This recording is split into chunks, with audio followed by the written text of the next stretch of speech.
আমি একটা মেয়ে হয়ে বলতেছি, ছেলেরা আসলেই অনেক বেশি ভালোবাসে। কেউ মানুক বা না মানুক, আমি এই কথাটা মানি। এটা একটা আপুর গল্প।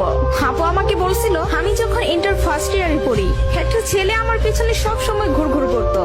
আমি যেখানেই যেতাম ও ঠিক আমার পিছনেই থাকতো। আমরা একই মহল্লাতে থাকতাম। সেই ছোটবেলা থেকে আমি ওকে দেখতেছি। একটু জেদি, তবে কোনো মিথ্যা নেই ওর ভিতরে। ফলচাতুরি এসব কিছুই বুঝে না। আর অনেক চাপা স্বভাবের একজন মানুষ। কষ্ট হলেও মুখ থেকে কোনো কথা বের করে না। ওই যে একটা কথা আছে না, বুক ফাটে তো মুখ ফোটে না। এমনকি আমি যখন ওকে দাঁড় করাই বলতাম, কিছু বলবেন, ও বলতো না কিছু না। একদিন আমি ওকে প্রপোজ করলাম আর বললাম, আপনাকে দিয়ে কিছু হবে না। আমি সারাটা জীবন আপনার সাথে থাকতে চাই, আপনার বউ হতে চাই আমি। কখনো দূরে সরাই দিবেন না তো? জীবনে যা কিছুই হয়ে যাক, আপনি আমার পাশে থাকবেন। কখনো আমাকে একা ফেলে যাবেন না। যদি এই ওয়াদা করতে পারি, তাহলে আমি রিলেশন করব। ও অনার্স ফার্স্ট ইয়ারে পড়ে। ও বলল, জীবনে যা কিছুই হয়ে যাক, আমি তোমাকে কখনো ছাড়বো না। আমাদের সম্পর্কের বয়সটা যখন 2 বছর, তখন আমার বাসায় বিয়ের প্রেসার দেওয়া শুরু হয়ে গেল। ফ্যামিলি থেকে ছেলে খুঁজতেছে, সরকারি চাকরিওয়ালা, বিসিএস ক্যাডার। এসবের মধ্যে আমি ওর কথা বলতে ভয় পেতাম, কারণ ও এখনো পড়ালেখা করতেছে। চাকরি তো দূরের কথা, চাকরি পাইতে তো অনেক সময় লাগবে। কিন্তু আমার ফ্যামিলি তো আমাকে সময় দিবে না। আমি অনেক কষ্টে আম্মুকে রাজি করাই। আম্মু যেন আব্বুকে এই কথাটা বলে, আর আম্মু আব্বুকে বলে। আব্বু সাথে সাথে মুখের উপর বলে দেয়, সম্ভব না, বেকার ছেলের হাতে আমি আমার মেয়েকে দিব না। তখন আমিও ভাবছিলাম, কথাটা তো ভুল না, কথাটা তো সঠিক। কোনো বাবা মাই চাইবে না বেকার ছেলের কাছে মেয়েকে বিয়ে দিতে। আমি নিজেও তো কখনো চাইবো না। কিন্তু তারপরও মাথায় চলতেছে, আমি যদি ওকে হারাই ফেলি, আর কখন কি ফিরে পাবো ওকে? আমি তো আর ফিরে পাবো না। পরবর্তীতে আমি ওকে সব বলি, ওকে বলি কি করব বলো। তখন বুঝতে পারতেছিলাম ও কান্না করতেছে।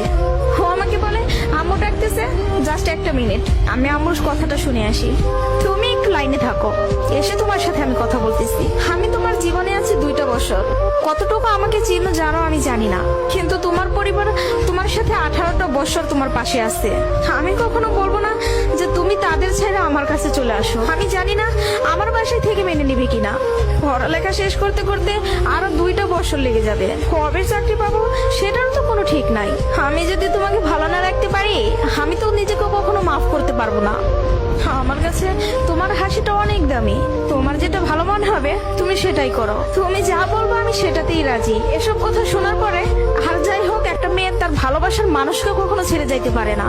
আমি তখন একটা জিনিসই ভাবতেছিলাম, জীবনটা তো ছোট, আর আমি আমার এই ভালোবাসার মানুষটাকে হারাই ফেললে আমি নিজেই সারা জীবন আফসোস করব। এরকম কোন ছেলে আর আমাকে ভালোবাসতে পারবে না। আমি ওকে ছাড়তে পারবো না। আমি বাসায় আবারও বুঝাই, তারা বুঝে না। তারপর আমি বাসা থেকে বের হয়ে যাই। বাসা থেকে বের হয়ে ওকে ফোন দেই আর বলি, আমাকে নিয়ে যাও। ও তাড়াহুড়া করে বাড়ি থেকে চলে আসলো। আমি বললাম, আমি তোমাকে বিয়ে করব। ও আমাকে বলে, আমি বলছি না তোমাকে, তুমি যা বলবো আমি তাতেই রাজি আছি। তবে একটা কথা, আমার সাথে থেকে যদি 3 বেলার 1 বেলা খেয়ে থাকতে হয়, পারবা? তার জন্য আমি সবকিছু ছেড়ে আসলাম, তার জন্য আমি সবই করতে পারবো। বিয়ের পরে ওর বাসায় থেকে ফোন দেয়, বলে বাসায় আয়। তারপর ওর বাসায় থেকে মেনে নিল। তার কিছুদিন পর আমার বাসায় থেকেও মেনে নিল। ভালোবাসার জায়গা থেকে যদি বলি, প্রিয় মানুষটাকে নিজের করে পাওয়ার মধ্যে অন্যরকম একটা সুখ কাজ করে, যে সুখটা কখনোই টাকা দিয়ে কেনা যাবে না। আর যদি বলি প্রিয় মানুষটার কথা, আমি ভুল মানুষকে ভালোবাসি নাই। আমার মানুষটা সঠিক ছিল। সেই মানুষটা আমাকে বিন্দু পরিমাণে কষ্ট দেয় নাই। আমি সবসময় একটা কথা বলি, ভালোবাসা সুন্দর যদি মানুষটা সঠিক হয়। প্রিয় মানুষটা যখন নিজের হয়ে যায়, তখন এতটা শান্তি অনুভব হয়, তা হয়তো বলে বোঝানো যাবে না। সুখে থাকতে, ভালো থাকতে টাকা পয়সার আমূল প্রয়োজন পড়ে না, যদি ভালোবাসার মানুষটা পাশে থাকে। কাউকে ধরলে হাতটা শক্ত করে ধরবেন, যেন দিন শেষে সব সময় আপনার পাশে থাকে।